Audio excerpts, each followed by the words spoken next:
Hola Iglesia, Dios te bendiga, bienvenidos a un nuevo video en nuestro canal, oramos para que este mensaje sea de bendición a tu vida. Centro de Fe, Esperanza y Amor, Cumbres, una casa para todos.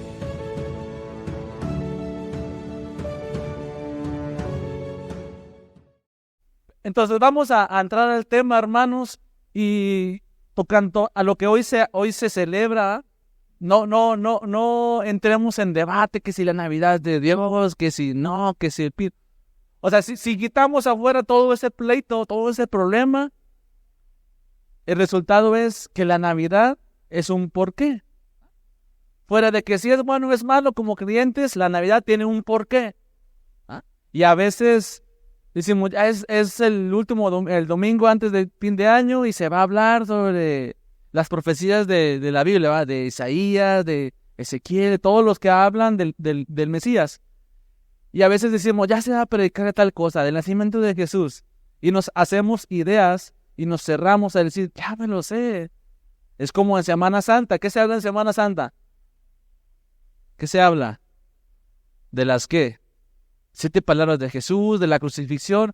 Entonces, como que en nuestra mente nos programamos. Diciembre, Navidad, nacimiento de Jesús. Semana Santa, pues, la muerte de Jesús. Y ya, así nos quedamos, nos bloqueamos. Pero cada vez que vemos y estudiamos y analizamos, Dios nos habla y nos sigue hablando. Amén. Así que vamos a entrar al tema y vamos por favor a Isaías 9, versículo 6. Isaías capítulo 9, versículo 6. Habla una profecía que creo que la mayoría ya la conocemos o la hemos escuchado. Y cuando la tenga me dice amén. Amén. Todo lo tenemos y no, ahí están las pantallas. Y dice así esa palabra, porque un niño, ¿qué dice? Nos es nacido. Hijo nos es dado. El principado sobre su hombro. Y se le llamará su nombre admirable. ¿Qué más? Consejero, Dios fuerte, Padre eterno, príncipe de paz. Y todos ¿quién se sabe ese versículo? O al menos lo relaciona. Creo que la mayoría, y es lo que le decía, a veces lo leemos, ya me lo sé. Pero tanto que a veces ya no lo sabemos, Dios nos sigue hablando de una u otra manera, el Señor nos va a hablar. Amén. Entonces le decía, fuera de la Navidad, lo que se celebre, lo que no, que sí, le digo, hay un porqué. Culturalmente hay un porqué. ¿Y cuál era el porqué? Que Jesús había nacido a la tierra, que ese niño ya se había dado. Yo le puse por tema a la predicación de hoy, el regalo de Dios. Porque ¿qué es un regalo? Algo que se da, ¿va? Y dice ahí, un niño nos es nacido, un hijo nos es dado. Dios nos dio a su hijo por amor, ¿va? Dios nos dio ese regalo por amor, no que lo mereciéramos, o alguien de aquí merecía que Jesús muriera en la cruz. Nadie merecíamos. El Señor lo dio, Él le plació darnos a ese niño, ese regalo que el Padre nos da, es el motivo de la Navidad. Ese regalo, no son los regalos, no son el pino, no son la cena, el pavo, no es eso es una añadidura. Pero lo que realmente importa es Jesús. Todos hemos visto que es la Navidad, lo importante de la Navidad. Ayer, el domingo pasado era la obra Jesús, la verdadera Navidad. Pero realmente lo podemos meditar, incluso entender. Pero realmente es un hecho en nuestras vidas. Y le digo simplemente, no me quiero escuchar mal, pero ¿cuántos no están aquí que pudieron estar aquí? Los que salieron de vacaciones, pues gloria a Dios porque salieron, ¿va? Dios los bendijo a sus familias. Pero los que se quedaron y pudieron estar y no están, imagínense, ¿por qué? Por 1000 cosas que pudieron haber pasado. A lo mejor salud también, enfermaron. Pero entonces, ¿cómo venía ese niño, hermanos? ¿Cómo se nos fue dado? La profecía fue muchísimo antes que Jesús naciera. Todavía ni el pueblo había estado esclavizado. O apenas estaba en el proceso de ir llevado a Babilonia. Y el profeta Isaías recibe la revelación y da esa promesa. Un hijo nos es dado, ¿eh? Un niño va a nacer. Y ya empieza a dar las características. Cuando dice sobre su principado, llevará a sus hombros, habla del poder, de su soberanía, del peso que Jesús iba a llevar en sus hombros, ese niño. ese regalo que el Señor nos da. Digo, ese regalo nos fue dado, no lo merecíamos, y es interesante porque como usted, ¿quién de aquí envuelve regalos? Adelante su mano. ¿No? No. Creo que todos, ¿va? O lo manda a envolver, pero lo envolvemos, ¿va? Ya sea en un cumpleaños, y tú lo envuelves bien bonito, le pones su moño, le pones, si es de Navidad, que traiga pinitos, que tenga Santa, ¿va? Pero envolvemos un regalo, y el Señor, el Padre Dios, envolvió a Jesús, envolvió ese regalo. Ahora pregúnteme, ¿cómo lo envolvió? Eso, lo voy a decir. El Señor envolvió a Jesús, a ese niño, fue envuelto en una naturaleza humana. O sea, siendo hombre como tú y como yo, siendo carne, siendo Dios, mandó a su Hijo hecho carne para que Él pudiera experimentar lo que nosotros experimentamos, que Él pudiera vivir como un hombre, como Dios, 100% hombre, 100% Dios, para que Él, ¿con qué fin? Con demostrar, con cumplir la ley, que a través de su vida, de su muerte, de su justicia, seamos nosotros justificados. Amén. Entonces, el Señor vuelve. Hay un dilema donde dicen que si Jesús fue Dios, mitad hombre, un semidios, o después de resucitar se hizo Dios. Y nosotros creemos que, y la Biblia lo explica, que es 100% hombre, 100% Dios. 100% hombre con sus debilidades y con el poder de Dios. ¿Nos vamos bien? Entonces ese niño, ese regalo nos es dado con una naturaleza humana. Nació como un niño cualquiera o normal, ¿va? Escúchame feo cualquiera, ¿va? Pero como un niño normal nació. ¿Y quién nos dio ese regalo? Dios. El Padre nos dio ese hijo, nos es dado, ¿va? Alguien lo tuvo que dar y ese hijo lo dio Dios. Ahora, por amor a nosotros, ¿quién de aquí los que son padres darían su hijo? ¿Quién lo daría? A menos de que ya digan, no, te lo doy para que ya, Señor, llévatelo. Pero por salvar a otra persona, ¿quién daría a su hijo? Creo que nadie, ¿no? Nadie, los que somos padres entenderíamos. No, nadie va a dar a mi hijo, a mi tesoro, ¿quién? Dijo, no lo daría ni por mis amigos, menos por mis enemigos, ¿no? Pero el Señor nos lo dio ese regalo por nosotros. Aquí dice Juan 3:16, porque de tal manera que amó Dios al mundo, amó a nosotros. El Señor amó al mundo y por ese amor Él mandó a su Hijo, Él mandó ese regalo, esa gracia que no merecíamos. Amén. Y es lo que celebramos hoy, es lo que debiéramos celebrar. Y no hay mejor manera de celebrarlo que estar en su casa. Yo le felicito porque hoy está aquí en su casa y antes de empezar cualquier actividad, antes de empezar todo, está en la casa de Dios. Amén. Se lo va a dar, déselo fuerte, hermano. Amén. Y es lo importante, empezar todo con la mano de Dios. Dar gracias a Dios. Ya así, ya que usted se vaya, pues ya haga lo que tenga que hacer, pero ya dio gracias a Dios por este día. Ahora, ¿bajo qué circunstancias nació el niño? El Señor manda la profecía, pero no fue al instante. Jesús nace después. Ahora, ¿qué circunstancias nace Jesús? Número 1, después de 400 años de silencio. No hubo reyes, no hubo profeta, no hubo nada. Dios no le habló al pueblo. Ya después vino Juan el Bautista, pero fueron 400 años donde no hubo nada, no hubo revelación, no hubo nada de parte de Dios. ¿Qué pasó después? El pueblo esclavizado por Roma. Roma empezó a conquistar todo, Jerusalén estaba oprimido por Roma. Entonces imagínense, el pueblo esperaba un hijo, un Mesías. ¿Y cómo lo esperaba? Esperaba a alguien que los liberara de Roma. Esperaba un juez, esperaba un David, un Josué, alguien que los levantara de la opresión que Roma tenía sobre sus vidas. Y quiero que me acompañe a Lucas, capítulo 2, por favor.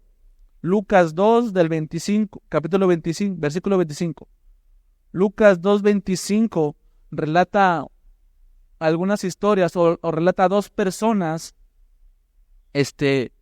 que esperaban con ansias la venida del Señor. Dice ahí, y aquí había en Jerusalén un varón llamado, ¿cómo? Simeón. Y este hombre, como era justo y piadoso, ¿qué esperaba este varón? Dice ahí, la consolación de Israel y el Espíritu Santo estaba sobre él. Entonces este hombre esperaba al Mesías, esperaba la consolación. Ahora, ¿por qué consolación? Porque el pueblo estaba oprimido, el pueblo ocupaba consolación. ¿Por qué? Porque Roma los conquistó, Roma fue muy crueles con ellos querían ser libertados de Roma, yo me imagino que estaban como Egipto, oprimidos, en la misma situación. Ellos esperaban ese libertador, alguien que los sacara de Roma. Dice más adelante el que sigue, por favor. Dice, y le había sido revelado por el Espíritu Santo que no vería la muerte antes de que viese, ¿quién? Al ungido del Señor. Que sigue, por favor. Y movido por el Espíritu vino al templo, y cuando los padres del niño Jesús le trajeron al templo para hacer con él conforme al rito de la ley, lo iban a circuncidar al 8º día. Él le tomó, Simeón toma a Jesús, al bebé, en sus brazos, y que dice, bendijo a Dios diciendo, ahora Señor, despides a tu siervo en paz, conforme a tu palabra. Él ya dice, porque han visto mis ojos tu salvación. Entonces este hombre se le ha dado la promesa, no ibas a morir hasta que vieras al Mesías, al Hijo de Dios. Una vez que lo ve, bendice a Dios y dice, Señor, ahora sí, llévame en paz, ya me puedo ir contigo porque he visto la promesa, he visto la salvación, he visto tu salvación. Ahora, es interesante porque cuando Jesús nace, hay un suceso en todo Jerusalén o en todo Israel, que se dicta un censo. ¿Alguien lo ha leído? Dice, César Augusto dicta un censo, dice, todos vayan a sus casas, ¿con qué fin? Con dar con el Mesías, porque ya sabían por la profecía que iban a ser ese niño. Entonces hacen un censo, todo el mundo ocupado. Por eso cuando dice en la Biblia que no llaman José y María el lugar en el mesón, es porque toda la nación estaba, llamémoslo, vuelta loca, estaba llegando a sus casas, viajando. Pues mucha gente estaba movilizada, mucha gente estaba ocupada en sus cosas. Ahora, si lo aplicamos hoy en día, hermanos, ¿cuántas personas dentro de la iglesia, dentro del pueblo, no afuera? Escúcheme, no afuera. El mundo es una cosa, la iglesia es otra. Está ocupada en sus cosas, en sus trabajos, en su familia, en muchas cosas, en la comida, en los regalos, que dejamos a un lado a Jesús. El pueblo dejó a un lado a esperar al Mesías porque por sus actividades, por el censo, ellos estaban ocupados. Entonces viene Jesús y ellos les pasa por de apercibido. Solamente unos cuantos reciben la revelación. A los magos, a los pastores, a este varón, pero fueron pocos, tanto a toda una nación. Y eso nos deja una enseñanza, que a veces el pueblo estamos tan ocupados que a veces nos olvidamos del nacimiento de Jesús, o en este caso, de su segunda venida. Entonces dígale, ay, si no dice amén, diga, ay, ¿va? Ahora más adelante habla de otra mujer, Ana, en el mismo capítulo 2, igual ella esperaba al Mesías, y dice que una vez que lo ve, dice la palabra que ella anunciaba de ese niño a todo Israel, a todo el pueblo. Prácticamente ya estaba evangelizando. Ya llegó el Mesías, llegó el prometido, llegó el Salvador. Y ella empezó a hacer eso. Ahora yo le aconsejo, si usted hoy se va a juntar con su familia, ¿cuántos se van a juntar con su familia? Creo que la mayoría, ¿eh? O con amigos, o con alguien. No puede haber Navidad si no se habla de Cristo, hermanos. No puede haber Nochebuena si no se habla del Señor. Ahora le digo, fuera de entrar en debate de que sí, que no, que sí nació en diciembre o no, puede ser una oportunidad que en vez de pelear, anunciemos y exaltemos a Cristo. Amén. En vez de pelear, en vez de que si eso es del diablo, que si eso no, exaltemos al Señor. Amén. Que sea la oportunidad para que tu familia que no conoce diga, ¿tú sabes por qué nos reunimos en Navidad? No son los regalos, no es la cena, incluso no somos nosotros, es Jesucristo. Amén. Más adelante, decía, ellos estaban esperando en el templo, ellos esperaban y se les fue revelado esa promesa y fueron movidos por el Espíritu a ir con el Mesías. Ahora le digo, es interesante, porque si hoy en día aplicáramos esta palabra, le digo, ¿cuántos estamos tan ocupados en tantas cosas que no esperamos la segunda venida. ¿Cuántos de aquí anhelan la segunda venida? ¿Realmente la anhelamos o sabemos? Porque dice que cuando estos hombres se regocijaron al ver al niño en su nacimiento, ahora nosotros nos regocijamos cuando el Señor va a venir, sabemos que va a venir.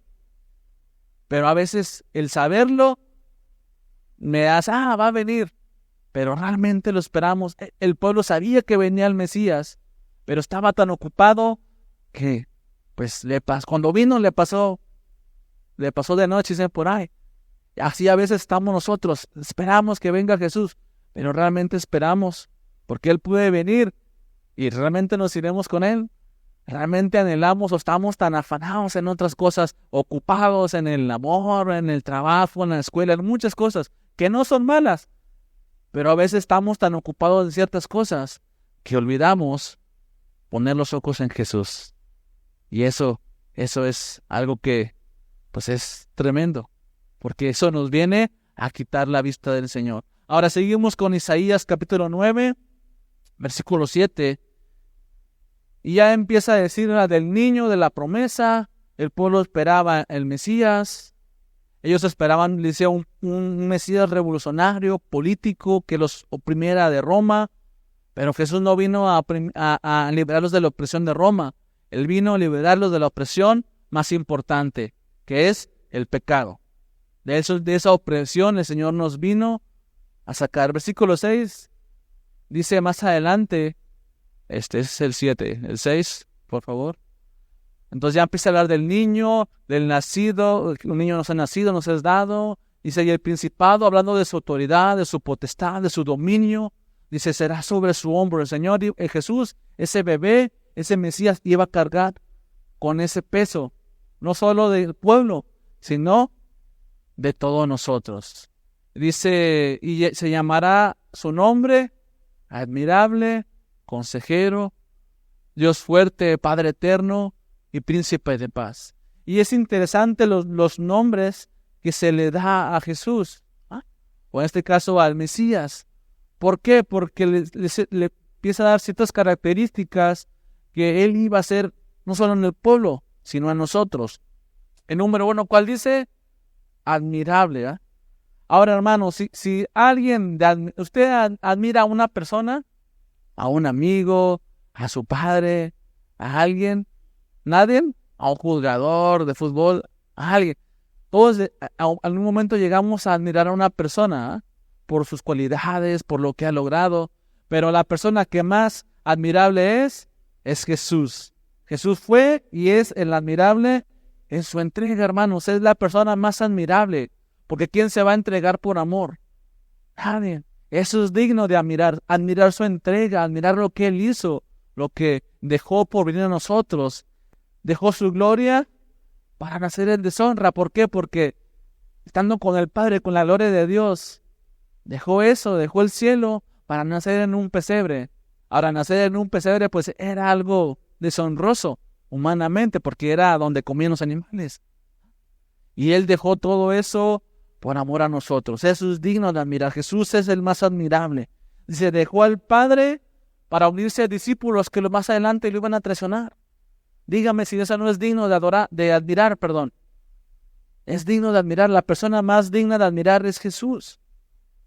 A veces hasta le decimos a los niños, Jesús es mejor que todos los superhéroes, ¿verdad? Pero realmente es digno de admirar. Su vida, su muerte, todo lo que Él hizo, aún su nacimiento, es digno de admiración. Nació de un milagro, vivió como hombre, no pecó. Entonces dígame si todo eso no es digno de admirar. Jesús fue admirable, hermanos, en su servicio, porque Él sirvió sin prejuicios. Él sirvió a pobres, sirvió a ricos, sirvió a las prostitutas, sirvió con los publicanos. Él sirvió con todos. Él no miraba su condición.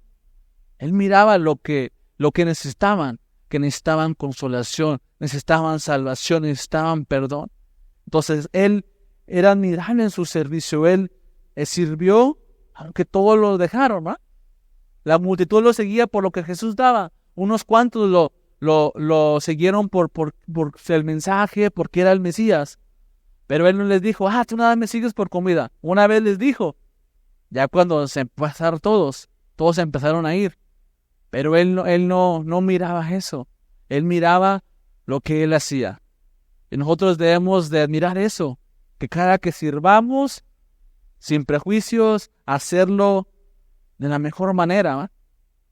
Que estas fechas, que en este día podamos servir a otros, ¿va? Si toda tu familia le vas a servir, creo que las hermanas van a servir de la mejor manera, un platillo, ¿va? ¿Qué quieres comer, hijo? ¿Qué quieres comer, tesoro, va? O me llegó el aguinaldo, ¿va? ¿Qué quieres comer, tesoro? ¿Qué te preparo, va? Pero le decía, eso es servir de la mejor manera. Entonces este día es para servirnos unos a otros. Amén. Quise más adelante, ahora le digo, si admirable fue su nacimiento, ¿cuánto más admirable fue su muerte, hermanos del Señor? Si nos admira cómo nació, cómo Dios empezó a mover a José para que Herodes no llegara con el niño a matarlo. Y vemos la vida de Jesús. Pero cuán más admirable es esa entrega que Él tuvo por nosotros. Cuánto más admirable decir, Él murió por nosotros. Aunque no lo merecíamos, pero Él murió. Entonces es admirable. Entonces, la persona, le vuelvo a repetir, que merece nuestra mejor admiración es Jesucristo. Amén. Número 2 empieza a decir, Él es consejero.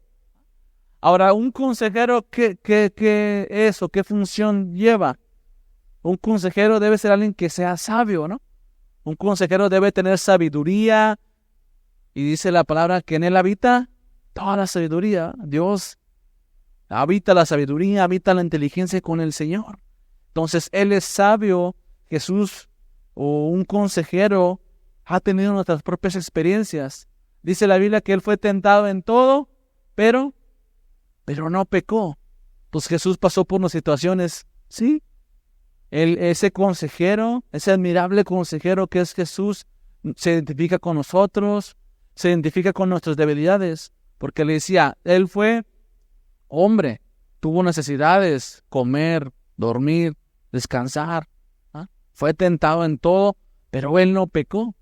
Nosotros somos tentados y a veces pecamos y a veces no, ¿ah? Dios nos libre, pero Él se identifica con nosotros por su naturaleza humana. Ahora, ese consejero debe ser confiable. ¿Tú le contarías tus secretos o un consejo a alguien que no es confiable? Creo que no, ¿eh? Pues nosotros vamos con Jesús, le exponemos nuestra situación y sabemos que tenemos la confianza, como dice la palabra, que si pedimos conforme a su voluntad, Él nos oye. Esa es la confianza que tenemos. Ese consejero es confiable. Y sabemos que lo que le vamos a decir, Él nos lo va a decir. No como la comadre, de repente vas con la comadre, le dices un secreto y de repente ya lo dijo a toda la cuadra, ¿eh? El Señor no es así. El Señor sabe y es confiable que lo que a Él le exponemos, solamente Él lo tiene. Decía, ese consejero debe ser capaz de confortarnos, confrontarnos y consolarnos. El Señor nos conforta, ¿eh? Dicen, delicados pastos van a descansar. Confortarás mi alma, nos dará descanso, nos dará paz. Ese Mesías, ese Hijo que iba a venir, nos iba a dar paz. Esa paz que no teníamos. Nos iba a confrontar, porque iba a confrontar nuestro pecado. El Señor vino a confrontar el pecado. Y algo que a los fariseos no les gustaba era que Jesús confrontaba sus normas, ¿verdad? Sus métodos, sus ritos. Y era lo que no les gustaba, porque Él confrontó al pueblo, pero dice, también lo consoló. Porque trajo consuelo a personas en específico, sanidades, pero también nos trajo consuelos en la cruz. Amén. Entonces, este niño iba a ser admirable, iba a ser consejero. Dice más adelante, Dios poderoso. Y pudiéramos hablar del poderío de Dios, ¿va? De cómo hizo la tierra, cómo hizo los cielos, porque Él es todopoderoso. Y de hecho, una vez el pastor hablaba sobre ese atributo. Todopoderoso, ¿eh? Y ya creo que todos lo sabemos. Pero donde realmente, hermanos, vemos esa palabra cumplida, o donde realmente vemos el poderío de Cristo, es en la cruz.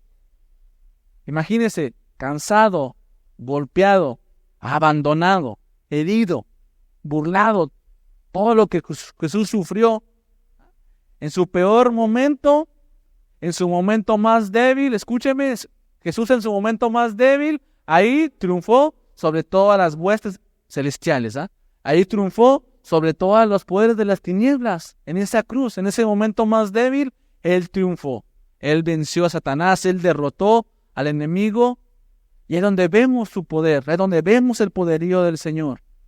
Amén. Ahí es donde lo vemos, donde Él triunfó, donde vemos el poder de este Mesías. Efesios 3:20 habla de algunas características o cosas, promesas del poder del Mesías. Efesios 3:20, por favor. Dice, que lo tenemos. Efesios 3:20. Dice, y aquel que es poderoso para hacer todas las cosas mucho más abundantemente de lo que pedimos o entendemos, según el poder que actúa en nosotros. Entonces dice, aquel es poderoso, hermanos, para hacer todas las cosas que nos imaginemos. Todo lo que nos podamos imaginar, lo que podamos pedir, lo que podamos ver, Él es poderoso para hacer todas las cosas. Amén.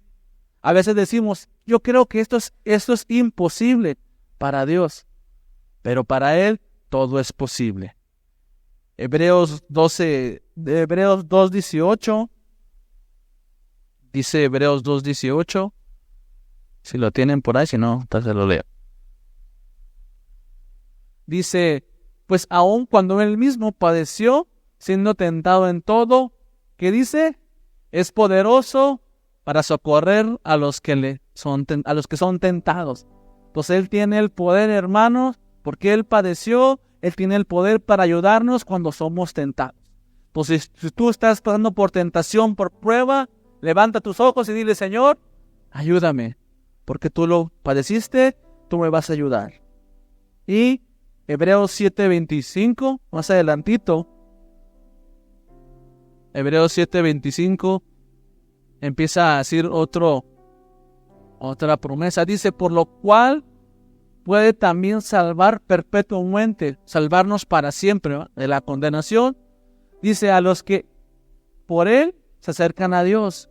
Y dice la última parte, viviendo siempre para interceder por ellos.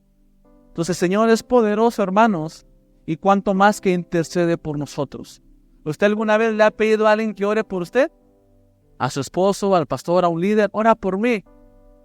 Imagínese levantar los ojos al cielo y decirle, Jesús, ora por mí. Porque ahí dice, Él intercede por nosotros. Ahora, de todas las oraciones que Jesús hizo, ¿cuál no le fue contestada? Ninguna. Entonces, si nosotros tenemos esa confianza, entendemos el poder de Dios, que Él intercede por nosotros, confiamos más en Él. Antes de ir a cualquier persona, mirar al cielo y decir, Señor, intercede por mí. Dice más adelante, Padre eterno. Y como un niño iba a ser un padre, ¿va? Pero habla simbólicamente. Cuando Felipe habla con Jesús, le dice, muéstranos al Padre. ¿Y qué le dice Jesús? Felipe, me estás viendo a mí. Las obras que yo hago son las que el Padre hace. Si me ves a mí, si me recibes a mí, esa ves al Padre. Entonces Jesús le decía, pues yo vengo del Padre, yo muestro al Padre. Yo y el Padre uno somos. Y Jesús fue lo que vino a revelarnos a Dios, ya no como un guerrero, sino como un Padre. Esa figura de que nos iba a traer seguridad. Y dice el Salmo 103:13, que así como el Padre se compadece de los hijos, así Jehová se compadece de los hijos. Entonces el Señor dice la palabra que Él es Padre de huérfanos.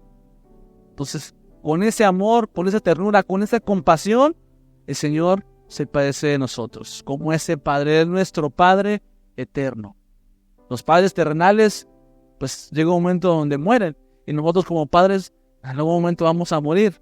Pero aquel que es eterno es Él, Jesús. Y por último, hermanos, príncipe de paz. Y quiero que te pongas de pie para ir terminando. Empezamos a ver todas las características, ¿verdad?, que Jesús empieza a mostrarle, o el profeta, de las labores que iba a hacer Jesús. Pero dice, príncipe de paz. Ahora, hermanos, ¿por qué príncipe de paz? Los judíos, si algo tenían los judíos, o algo pensaban, es que ellos estaban bien con Dios. Porque iban los profetas, vuélvete a Dios. ¿Y qué hacían? Los mataban, porque ellos, a su manera, a su humanidad, a su religiosidad, ellos pensaban que estaban bien con Dios, adorando a otro Dios, pero con Jehová, con Dios creador, estamos bien. Y el Señor vino a traer una paz, escúcheme, entre Dios y el hombre. Lo repito, vino a traer una paz entre Dios y el hombre. Desde que Adán cayó, el hombre está enemistado con Dios. Jesús vino a restaurar esa paz. El pueblo quería que ese Mesías lo restaurara de Roma, le decían, que trajera paz a la nación como lo hacían los jueces. Por eso cuando Él viene trayendo paz espiritual, trayendo reconciliación espiritual, lo desechan, porque ellos querían una paz terrenal. Querían que los quitaran del yugo de Roma, y Jesús los quitó de un yugo peor, que era el yugo del pecado. Y vino a quitar ese yugo de pecado. Entonces le decía, antes que Jesús naciera, el mundo estaba mal con Dios. El pueblo de Israel y todos nosotros ocupamos esa paz con Dios. Dice en Romanos que por fe tenemos paz para con Dios por medio de Jesucristo. Imagínense mirar al cielo y decir, Señor, tú has quitado tu ira de mi vida por Jesucristo. Mirar hacia abajo y decir, ya no hay condenación, ya no hay infierno para mí, porque no hay condenación a los que están en Cristo Jesús. Imagínense mirar para atrás y decir, mis pecados han sido borrados. Ya todo lo que hice quedó atrás, quedó borrado, ya no existe en mi vida pasada. Mirar hacia enfrente y decir, Señor, tu mano está conmigo, tu gloria, tu bendición está delante de mí. Mirar alrededor y decir, todo lo que pasa nos ayuda a bien, coopera para bien a los que aman a Dios. Y mirar hacia el interior y decir, Señor, tengo tu paz que sobrepasa todo entendimiento. Por eso Él es llamado príncipe de paz, por lo que hace en nuestras vidas. Amén. Y Él nos da esa paz que de repente la perdemos, ¿no? Dios nos da una paz, pero circunstancias, incluso pecados, afanes, no la roban esa paz. Pero el Señor es príncipe de paz. Cada que sintamos que perdemos la paz, vayamos a la palabra, vayamos a Dios. Dios, vuélveme esa paz. Y ahorita cantaba, ¿no? El gozo que Dios me lo dio, el mundo no me lo puede quitar, ¿verdad? Dice ese himno, pero a veces nos la roba. Entonces Él es nuestro príncipe de paz, hermanos. Amén. Señor nos libera y Señor también nos da paz interior. Y el pueblo era lo que ocupaba, esa paz interior. También la paz exterior, pero cuanto más esa interior. Entonces este niño vino a mostrarnos esto. Su admiración iba a ser digno de admirar. Este niño, este regalo, iba a ser un consejero para nosotros, no solo para el pueblo de Israel, sino también para nosotros los gentiles, para el pueblo que no era judío. Este niño, este regalo iba a ser nuestro Padre eterno. Iba a ser ese Dios poderoso. Iba a manifestar su poder en nosotros y iba a ser nuestro príncipe de paz. Entonces, hermanos, a mí yo le decía a mi esposa y meditando, es curioso que la fecha exacta nadie la sabe cuando nació Jesús, pero que es curioso, es interesante que como al final del año es cuando estamos a una semana de terminar el año, ¿eh? Y como al terminar recordamos la venida de Jesús, su obra, y cuando alguien va a acabar algo es cuando más pones a reflexionar, ¿no? Los que ya acabaron su carrera o la van a terminar, ¿qué dicen? Todas las tareas, todos los desvelos, y se empiezan a acordar de todo el proceso. Entonces, ¿cómo nosotros, ya terminando el año, por qué no ponernos a pensar, Señor, desde el 1 de enero del 2023 hasta el día de hoy, hemos visto tu mano poderosa? ¿Cómo queremos, hermanos, terminar el año? A veces hay gente que dice, no, pues cayó el 25, el 24 domingo, que no haya culto, ¿va? O el año pasado que cayó el domingo, el día 25, no, que no haya, que se cancele. Dicen, no hay que ser tan religiosos, pero no es religión, sino decir, Señor, estoy aquí porque tu mano me sostiene. Estoy aquí reconociendo que todo el año fuiste fiel y lo seguirás haciendo. Bien, por eso estamos aquí. Y ya de aquí, pues cada quien se irá a su casa o con su familia. Pero estamos aquí. Entonces yo pienso que una mejor manera, creo que todo el año le hemos pedido cosas a Dios, ¿eh? Pero ¿por qué en este día no darle gracias por ese regalo? Gracias, Dios, porque mandaste a tu Hijo por nosotros. Y antes de pedir, dar gracias. Gracias porque aunque ese regalo no lo merecíamos, tú no lo mandaste.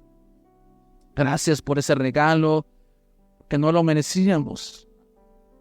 Gracias, Señor, porque por medio de ti, de Jesucristo, tengo paz. He visto tu poder.